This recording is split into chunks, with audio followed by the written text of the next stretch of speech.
when they come to Southeast Carpet Fest, and then we'll go from there and start your whole story backwards. And so we'll mention Southeast Carpet Fest and all that good stuff. But so we're live right now, almost-ish. Okay, now we're live. Boom. Welcome to From the Ground Up podcast, another Thursday episode. And if you guys don't know, Theportcitypythons.com, Melissa is fucking struggling doing whatever she's doing over here with the chair. And we are sharing headphones again, and we are dual sharing headphones again with our guest, which is super awkward and super fun. So sorry. What do we usually say in intros here? Welcome to the Ground Up. If you want to buy a t-shirt, we have t-shirts available on Theportcitypythons.com. I got that for I wasn't listening. Sorry. If you want to see us next weekend, we can't believe it's already next weekend. We will be at the Oaks, PA show in Oaks, PA. Right outside of Philly, if you're not aware. Yes. We'll have a limited supply, but we'll have a little bit. Come spend your pre-tax return money with us. Pre-tax return? What do you mean? Hopefully you have post-tax return money. That's the only way you have money. What do you mean? They haven't gotten it. You don't get your tax return money yet. Yeah, pre. That's why we anticipation that they're going to get tax return money. Yeah. Wow, we're really ruined this intro. Thank you. Man. God. Wow. We're out of it. It's Thursday. What are we gonna do? Today, thanks to Ian, we are doing some more Southeast Carpet Fest marketing. Oh, that was weird. You just moved your lips because you were like saying what I was saying and moving your lips. That was creepy. Sorry. We have on. I was just trying. Okay, this is so terrible. We have on Cody and Pia who are hosting Southeast Carpet Fest today. We're gonna do a little marketing and learn a little bit about them. Yeah, so we really want to figure out what you guys are working with, what you got going on. So you give us a little bit of just the dates and time, Carpet Fest, all that stuff, but also your collection and what you work with and what people can expect to see if they come to Southeast Carpet Fest. Okay, awesome. Well, thanks for having us. Of course. And so the dates are February 9th, or the date, should I say. The time is at 2 o'clock, Tia? 2 o'clock is when everybody's going to start showing up. And then the night before, which would be the 8th, and so this is, I'm assuming, a Friday and then a Saturday. It shows how much I know about what's going on. I've been working so hard to get this place ready. I've lost track of time. These guys are handling all of that. So, there's going to be a get-together the night before in Gainesville, which is a close town to us. We're in Melrose. We're about 45 minutes to an hour, give or take, from there. It just depends where in Gainesville and traffic and stuff. It's really not that, 40, 45 minutes, but I'm trying to tack on some time for people to not that don't really know where they are and figure their way around and stuff. So we'll we're going to be meeting at Swamphead Brewery. That's a microbrewery in Gainesville. They're awesome. They're really for conservation of wildlife and just a really cool environment. They have a beer called Cottonmouth, so that kind of says it all. And so that'll be the night before, and then Carpet Fest day, 2 o'clock at our facility, and it should be a really good time. I think a lot of people are going to show up. Sweet. So those who don't know, give us a little overview of what you guys work with reptile-wise. No, my question first. Okay. Since you guys are the hosts, you said a little thing though before we started or before we went live that it was a joke that you were going to host it. Can you explain a little about how you ended up in this position? Well, there's a couple different stories, but for the one that from what I understand, our friend Levi Crenson, who is a long-term friend and has been friends with Ian for a really long time, and they just came over to him and his wife Sarah. And Chad Snellgrove from Metal Morphs, another friend of ours that's out in the Tampa area. They were over just having a visit. We're hanging out. And Levi's like, you guys should have a carpet fest here. And I'm like, yeah, right, And I'm working on the rat barn, and I'm just kind of not paying attention. And then, next thing I know, it's really happening here. And so that's when my work went from, doing you know, an overwhelming amount of work to double that, trying to make it ready for other people to see our place and make everything exhibit worthy, you know. Isn't that always so nerve-wracking when a lot of herpers are going to come over and see your collection, and like, especially like legit people, you know, Carpet Fest will attract a lot of like big breeders, stuff like that, especially in Florida. There's a lot of people in your area. So like people don't understand how hard it is to go in and clean and like get everything up to standard, and you're freaking out. Yeah, 100%. And also you have some of, you know, some of the most hypercritical people, you know, when it comes to the husbandry and care and all of that of these animals, and a group of people that generally and genuinely love to talk shit about somebody not doing what they're supposed to be doing. That, yeah, there's a lot of pressure to deliver, you know, on everything and make sure everything is up to that standards to give minimal things for people to talk shit about while they're here. You know, so yeah, and a lot of real big name people here that I highly respect their opinions and everything. Like, if I didn't respect their opinions, I wouldn't care what they thought of me. But these are people that I want to, you know, to look at our collection and go, wow, this is amazing. People that we look up to.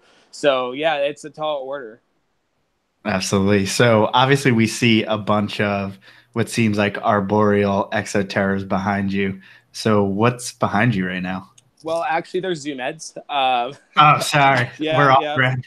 Yeah, no, yeah. They've got the single pane of glass, not the double there. I've never had one of those, so I'm sorry. I'm a bad reptile keeper. I've never. Well, you know, I've got a pretty good handle on the supplies and the different enclosures and stuff available, you know, in the reptile industry.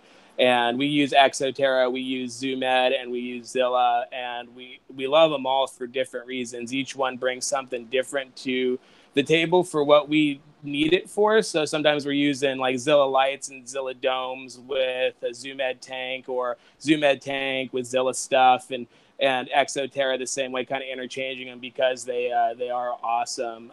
But yeah, so we've got some 18 by 18 by 24s behind us, and some 18 by 18 by 36, the skyscrapers from Zoom Ed.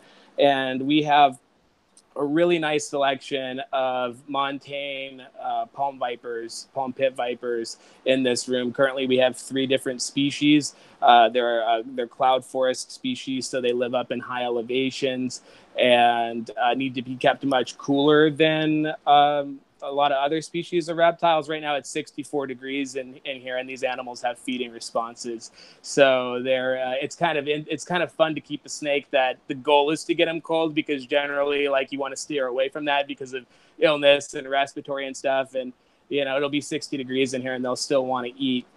So we are really into Mexican and Latin America, South American herpetofauna, especially the cloud forest species. So basically all encompassing. But in this room, we currently only have palm vipers, and these Zoom Eds were really good for a naturalistic.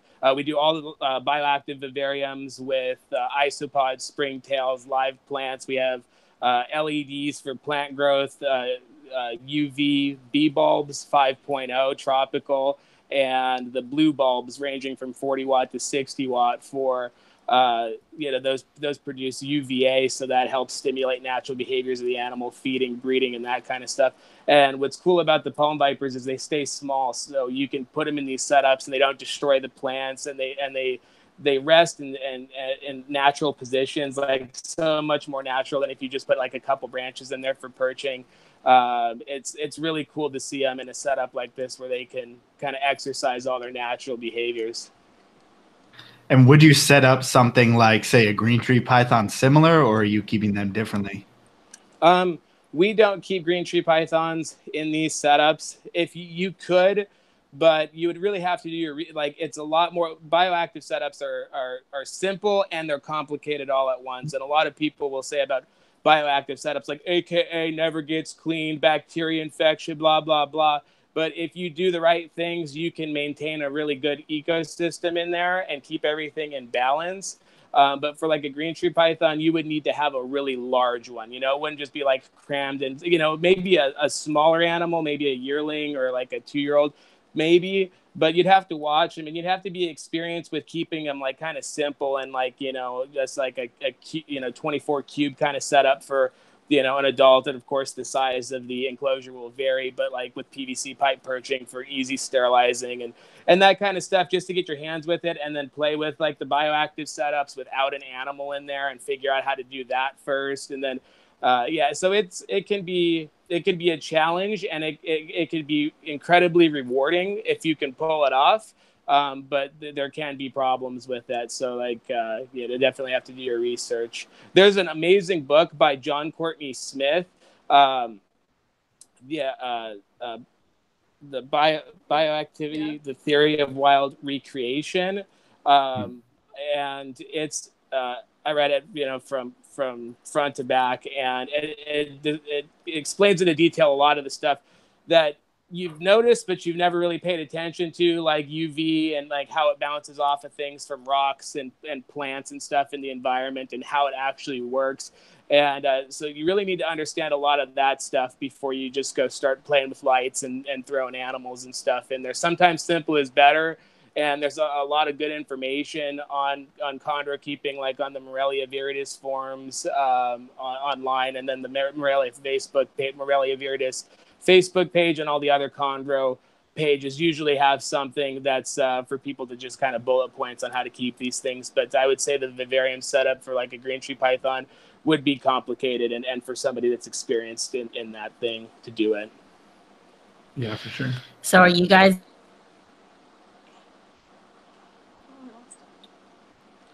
Oh no, we cut out.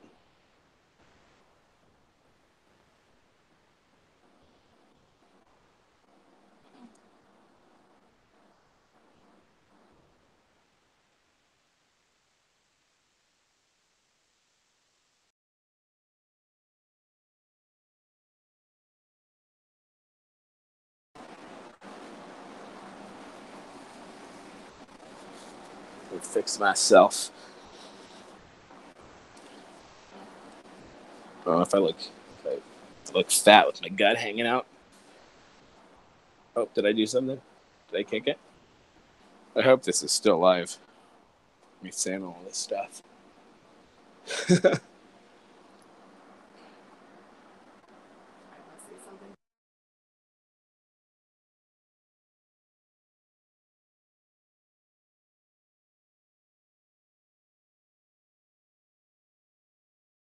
Sure.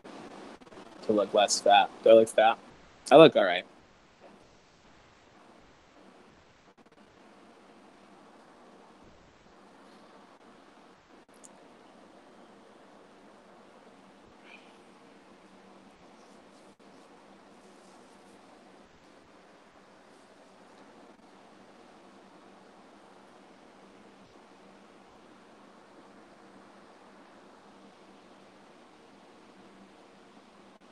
Hey, where's my aviators, just in case I have to go and put on the... No?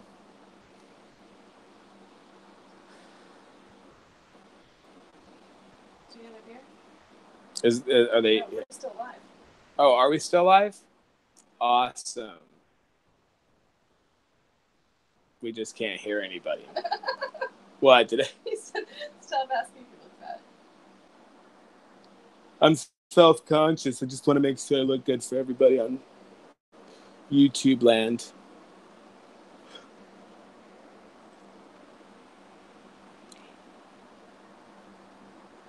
We can't see them. Wait, can you hear them? I can't hear him either.